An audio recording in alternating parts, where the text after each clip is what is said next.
that I will at all times be faithful to the Republic of Kenya, that I will obey, respect, and uphold this Constitution of Kenya and all other laws of the Republic, that I will accept as may be required for the due discharge of my duties as Cabinet Secretary, and that I will perform the functions of my office conscientiously and to the best of my ability.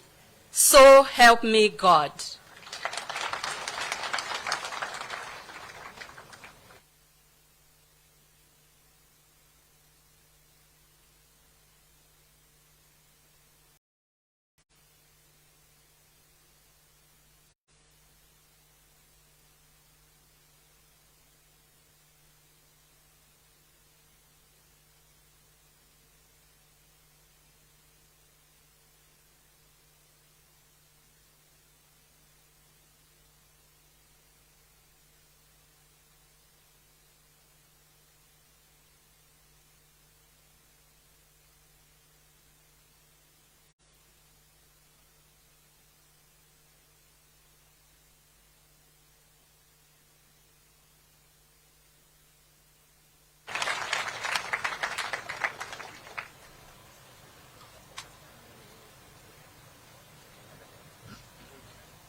Your Excellency, sir, we now proceed to Your Excellency's appointee in the position of Cabinet Secretary, Minister of Tourism, Wildlife and Heritage. Your Excellency, sir, with your kind intelligence and permission, I now invite Honorable Penina Malonza, OGW, to take her place at the podium for the oath of office.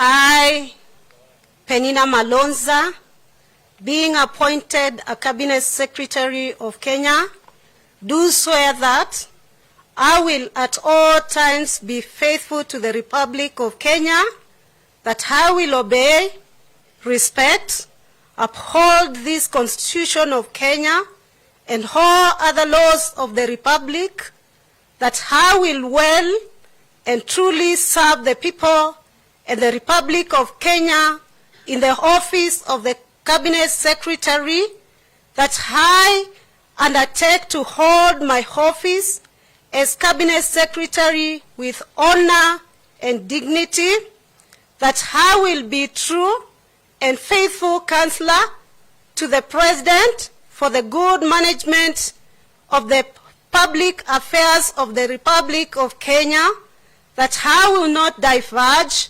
directly or indirectly such matters as shall come to my knowledge in the discharge of my duties, and committed to my secrecy except as may be required for the due discharge of my duties as a Cabinet Secretary, and that I will perform the functions of my office conscientiously and to the best of my ability.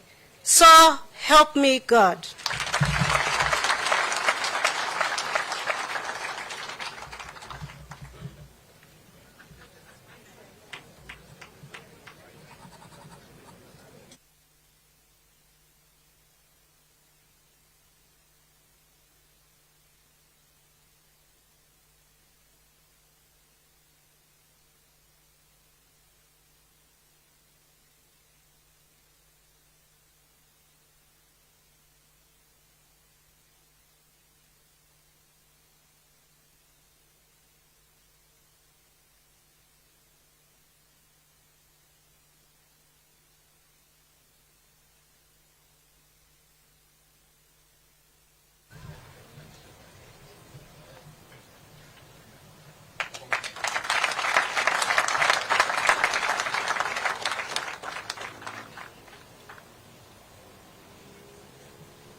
Your Excellency, sir, we now proceed to Your Excellency's appointee in the position of Cabinet Secretary, Minister of Lands, Public Works, Housing and Urban Development.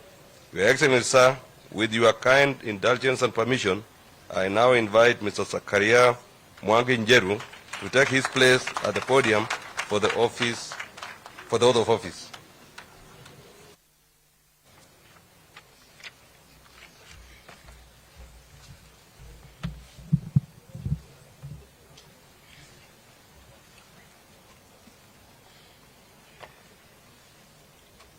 I, Zakaria Mwangi Njeru, being appointed a Cabinet Secretary of Kenya, do swear that I will at all times be faithful to the Republic of Kenya, that I will obey, respect, and uphold this Constitution of Kenya and all other laws of the Republic, that I will well and truly serve the people and the Republic of Kenya in the office of Cabinet Secretary, that I undertake to hold my office as Cabinet Secretary with honor and dignity, that I will be a true and faithful counselor to the President for the good management of the public affairs of the Republic of Kenya, that I will not divulge directly or indirectly such matters as shall come to my knowledge in the discharge of my duties and committed to my secrecy functions of my office seriously and to the best of my ability. God.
Your Excellency, sir, we now proceed to Your Excellency's appointee in the position of Cabinet Secretary, Agriculture, Livestock Development. Your Excellency, sir, with your kind indulgence and permission, I now invite Honorable Mithika Linturi to take his place at the podium for the oath of office.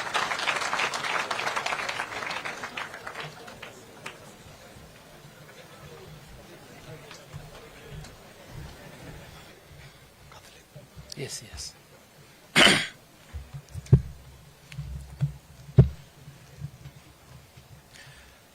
I, Franklin Mithika Linturi, being appointed a Cabinet Secretary of Kenya, do swear that I will at all times be faithful to the Republic of Kenya, that I will obey, respect, uphold this Constitution of Kenya and all other laws of the Republic, that I will well and truly serve the people and the Republic of Kenya in the office of Cabinet Secretary, that I undertake to hold my office as Cabinet Secretary with honor and dignity, that I will be a true and faithful counselor to the President for the good management of the affairs of the Republic of Kenya, that I will not divulge directly or indirectly such matters as shall come to my knowledge in the discharge of my duties and committed to my secrecy, except as may be required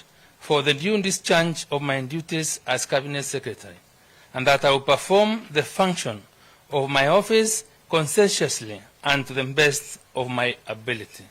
So help me God.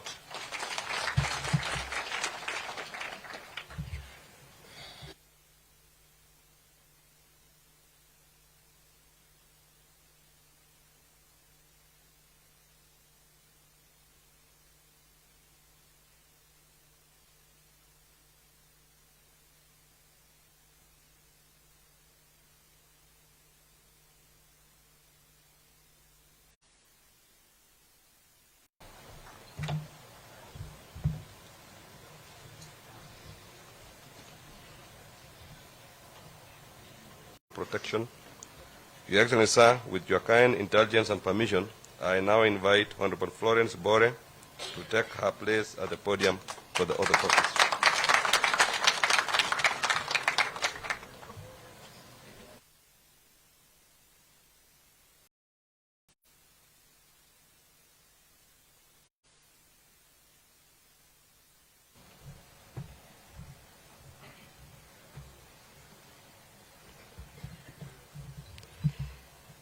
I, Florence Koske Bore, being appointed a Cabinet Secretary of Kenya, do swear that I will at all times be faithful to the Republic of Kenya, that I will obey, respect, and uphold this Constitution of Kenya and all other laws of the Republic, that I will well and truly serve the people and the Republic of Kenya in the office of to hold my office as Cabinet Secretary Management of the Public Affairs of the Republic of Kenya, that I will not diverge directly or indirectly such matters as shall come to my knowledge in the discharge of my duties, and committed to my secrecy, except as may be required for the due discharge of my duties as Cabinet Secretary, and that I will perform the functions of my office conscientiously and to the best of my ability. So help me God.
Your Excellency, sir, we now proceed to Your Excellency's appointee in the position of Secretary to the Cabinet. Your Excellency, sir, with your kind indulgence and permission, I now invite Ms. Mercy Wanjau to take her place at the podium for the oath of office.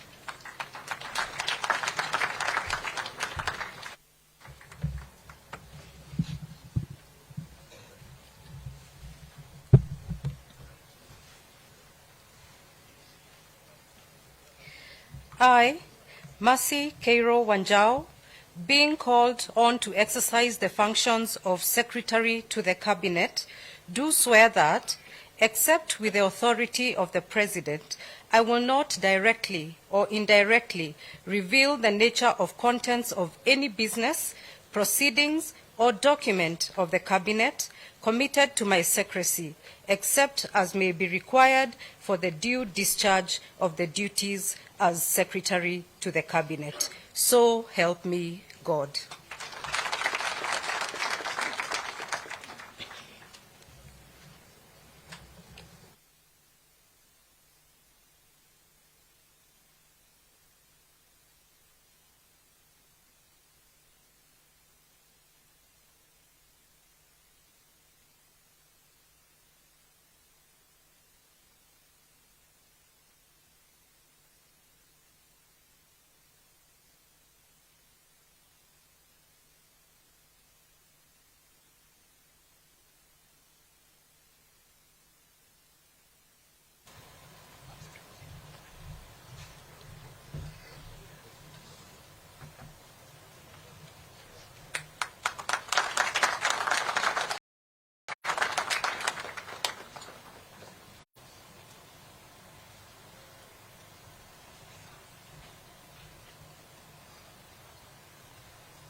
Your Excellency, with your cabinet having assumed office, it is now my humble duty and profound privilege to invite Your Excellency to convey your congratulations to your cabinet, and thereafter, with Your Excellency's most kind and gracious indulgence, to grant your cabinet a photo opportunity with their respective families. Your Excellency.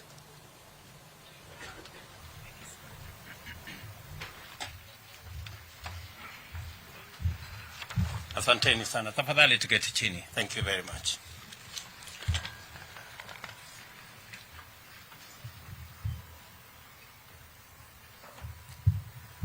Let me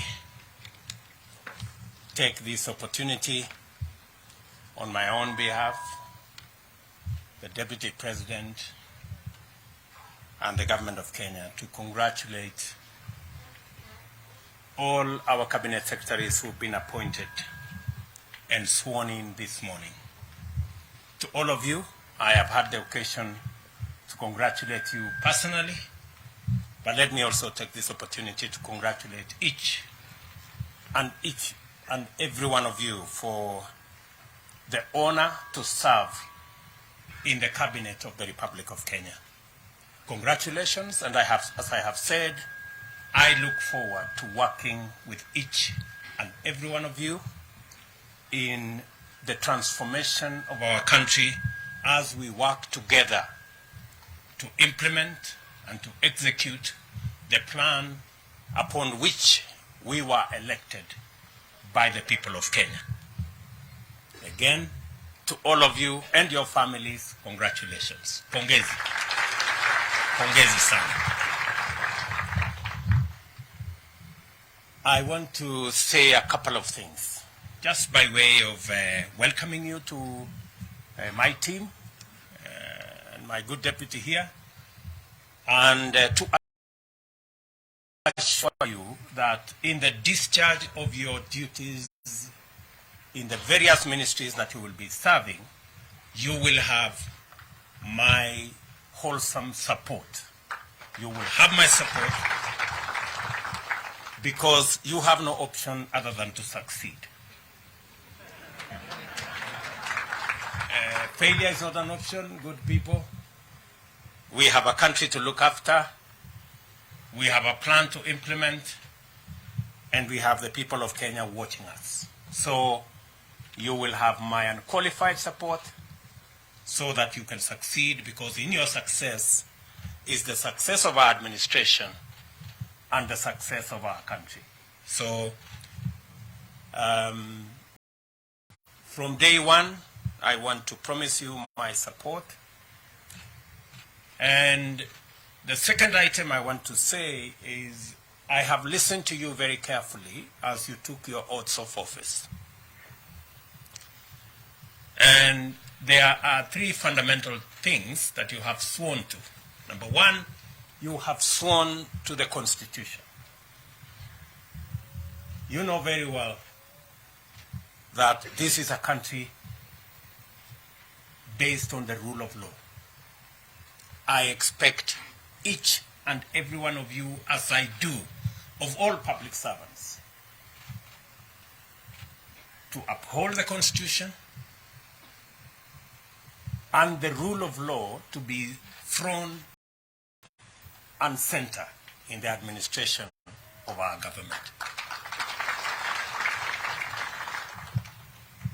That should be the guiding principle. The Constitution, all our laws, and making sure that our country is not run on the whims of individuals, but on the dictates of the Constitution. You have also sworn to serve the people.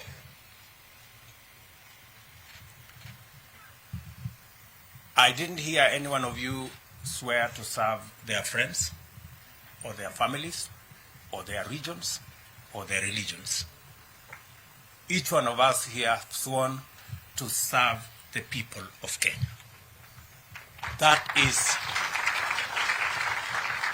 the minimum expected of all of us.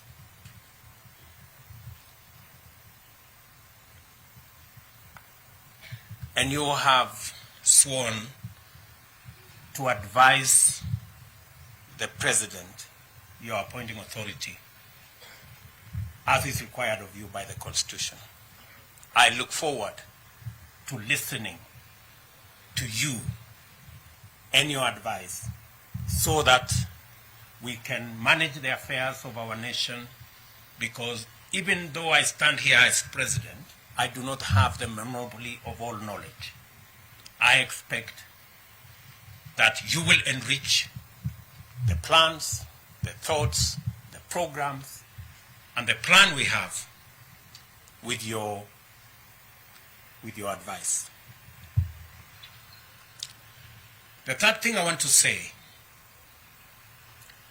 is that by listening to you take your oath of office, let me repeat again, you have been appointed and you have sworn that you have been appointed to the Cabinet of Kenya. I know there are regional persuasions, there are community persuasions. I haven't appointed any cabinet for any region or for any county or for any community. I have appointed a cabinet of Kenya. I expect you to respect your oath of office and serve all Kenyans equally.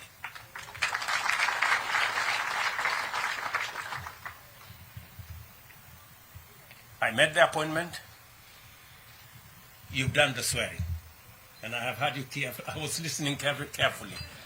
And you said that you are going to serve the people of Kenya and you have been appointed to the Cabinet of Kenya. That equally means that though we have dockets that have been assigned to each one of you, I didn't hear anybody say they swear to be a cabinet secretary for a ministry. You said it will be a cabinet secretary of Kenya. That means that you should be as concerned in what happens in the next ministry as you are in your own ministry. And that underpins the principle of collective responsibility. I do not expect any one of you to say things are not going right in the next ministry. It is your business. If things are not going right in the next ministry, it is your business to look for your colleague, sit them down, and things must go right in your ministry and in the next ministry.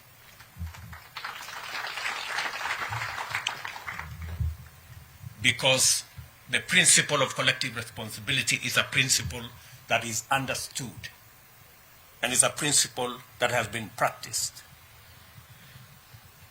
And therefore, that will be my minimum expectation, that we will serve the people of Kenya equally, and we will make sure that everything goes right in the docket that you have and in the government of Kenya, because that is your forte. I wish also to say that you have sworn to serve the people of Kenya. The people of Kenya have elected their representatives. We have members of parliament, we have members of the Senate, who are the people's representatives. I expect that we are going to work together in a respectful manner with our elected leaders. As the people's representatives, because all Kenyans cannot come to your office. They cannot come to prosecute their agenda. They have elected representatives. And we must take them as the people's representatives and work with them in a respectful manner so that we can achieve the goals we have set up for ourselves. Additionally, we have agreed with the legislature that they will provide a platform for us, as members of the executive, to access the floor of the House so that we can explain our agenda, we can explain our programs, they can interrogate what we are doing so that the people of Kenya can understand and make an input in every commitment we have made, every plan we have, and every program that we're going to run. So there will be an opportunity for you as members of the executive to interact much more robustly with Parliament so that we can not only have a platform for us to explain our programs and to seek the support of the legislature in our programs, but for the legislature also to oversight what we are doing, because they are doing it on behalf of the people of Kenya who elected them.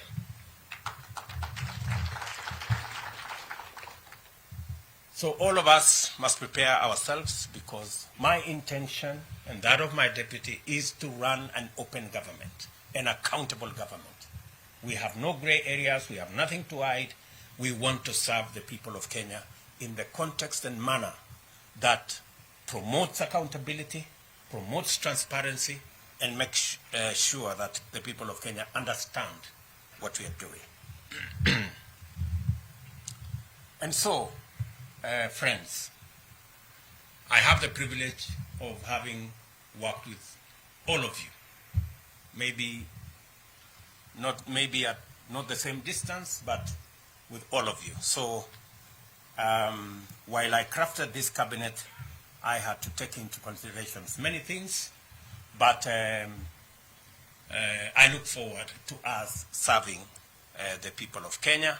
Even as we make other appointments, we are going to make sure that we carry the whole country along, and we make sure that every person given a responsibility has the requisite understanding and knowledge so that we can be able to deliver to the people of Kenya.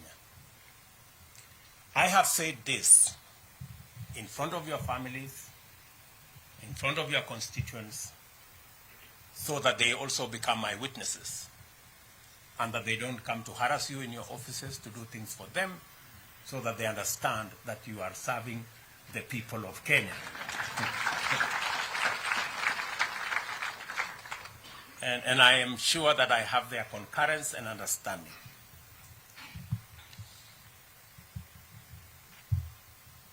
I know sometimes we don't reflect on the oaths that we take. An oath is a very serious thing. And I really expect that we will take it seriously. I will conclude with a word from the Bible. James chapter 4, verses 17. And I want you to record it somewhere and put it on your desk.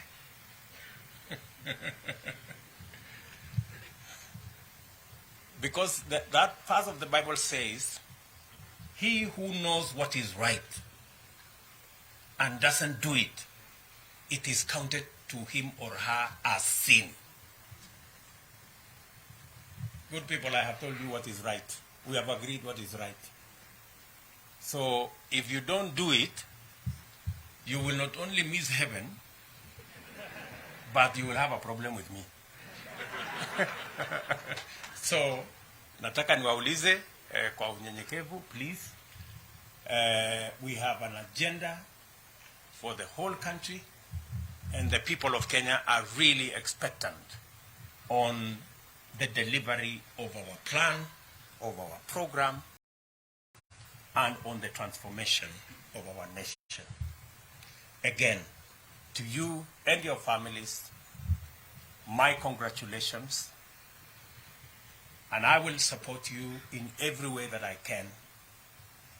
We will pray together so that God can help us to deliver on the agenda that we have. And I look forward to working with you in office, working with you in the field, and I will encourage you to travel to as many parts of Kenya as possible, even if for whatever reason you are called Tanga, but I think it will be necessary for each and every one of you to traverse Kenya so that you can better understand what Kenya looks like, what are the expectations of the people of Kenya, and so that we can craft the right responses and the right decisions for the people of Kenya. I am a very proud Kenyan this morning that now I have a team. For the last couple of weeks, my deputy and I have been struggling in offices late into the night. Now we have a team, and your celebrations will be very short-lived because I think you will be leaving your offices late. So the spouses, kidogo mtatuvumilia. Hawa watu pengine itabidi walale ofisini for the next couple of months until we have our plan in place. And I want to say again to the families, asanteni sana for supporting this team. And we promise you that you and the people of Kenya, we promise you to do our best. Asanteni sana na Mungu awabariki.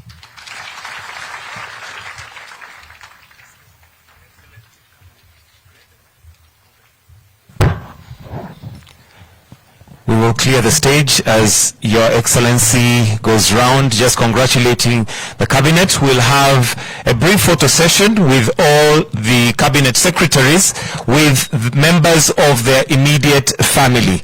So members of the immediate family. We will have another session where we can have everybody else, but for now we are requesting that it's just